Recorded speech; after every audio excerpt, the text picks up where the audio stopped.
when we were in Cozumel, we got a notification that they'd be cleaning the balconies and the windows because they have a schedule to do that. And you can notice that in our previous videos, this window was full of just salt and sea mist, and gets a little cloudy, but it really is crystal clear right now. So what a gorgeous, beautiful view we have this morning as we wake up and enjoy some of our breakfast we ordered,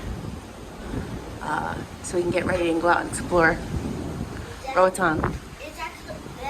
It actually is pretty windy. It's pretty wet. Windy. It's very windy right now. It's nice. It's beautiful. It's a gorgeously warm breeze. So